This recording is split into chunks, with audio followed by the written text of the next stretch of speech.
Well, it's unique on many fronts, isn't it? Because I think it has a lot of special history and it's a very prestigious race. It's been here for a long, long time.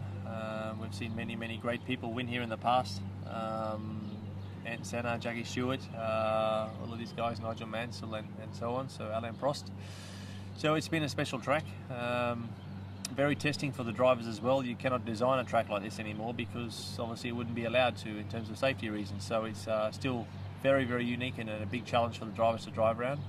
And you have the beautiful coastline still, and then obviously the dramatic cliffs overlooking the ocean. So it's a really special venue for a car race.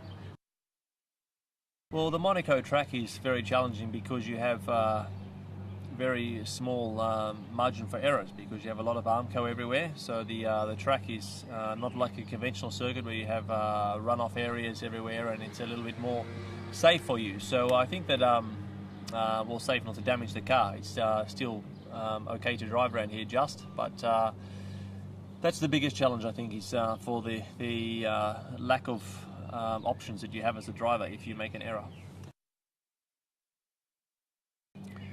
Well, I think it's so special to win here because after the World Championship, I think it's the first race that everyone wants to win and to achieve in that season. I'm not big on the glamorous side of things, but in terms of it is a very prestigious and glamorous race to win. The most important on the calendar. It's our blue ribbon event of the season.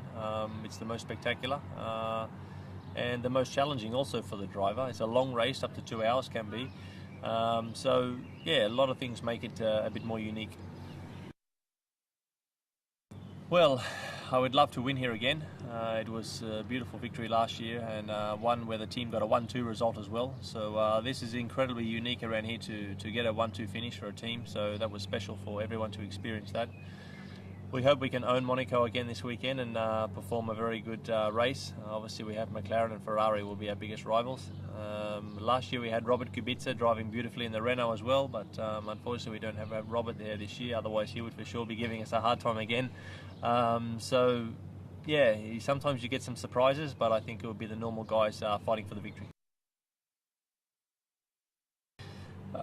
Certainly more than places like Barcelona and tracks where aerodynamics are playing a huge role. For sure, you still need a good car here. You cannot win with an average car. You still need to have a very good car. But there is an area where the driver can put a little bit more of his composure and skill and sort of concentration on the event and on the race itself to make a small difference to the results. Maybe another 10% more than other venues.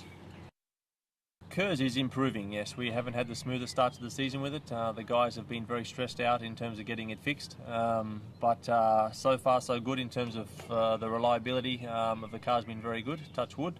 And we hope that every race we do, we get more and more experience with it. So we've got some sensational guys on the case looking at it, trying to improve it. And time, as always, will make things better. We need to keep focusing on ourselves. We cannot control the opposition, how strong they are in certain areas. We would love to be where they are in this particular area, but we're not, and eventually we'll get there. Yeah, Pirelli bringing for this race, as you say, to Monaco, a super soft and a soft. So, but that will be the hard tyre, which will be the prime tyre. So again, new for the teams to understand. Thursday running will be very important to understand how the tyres are performing, and then we'll get an idea of how strategically it's the easiest way to do the Grand Prix. Yeah, well, Monaco is a race where a lot of big sponsors and commercial partners come. Obviously, we have a lot of those at Red Bull Racing, very important people to us, and they like to entertain their main guests and VIPs at this event. So. And of course the first question they ask is, can they get to see the drivers? So Sebastian and I are probably a little bit busier here than normal events. So tonight I did a bit of a favour really for some friends in Australia. They have a lot of important people coming over from Australia. So tonight's function was about catching up with some Australian people. But I have some other functions this week which are, yes, very busy towards our commercial partners, because we have many guests here this weekend compared to somewhere like Turkey or Bahrain where we have no real guests, but Monaco and some of the European races are more busy. Yeah, well, Monaco is a special race because even more people want to come and see it. We have a lot of guests come to the race, and everybody wants to be here. And then obviously they also want to see the drivers for the team. Red Bull Racing has a lot of commercial partners, and they're also very important for us to keep happy. And part of the requirement, obviously, is for us to put time aside for them when we're not in the cockpit. So that happens in the evening, or sometimes in between sessions where we need to go and say hello to these people, and that's all part of it. They want to ask us some questions about how we feel for the race and things like that. So otherwise, they do not get a real insight. So yes, not easy. But we try and get the balance right with the team and the drivers to be happy that we get everything done.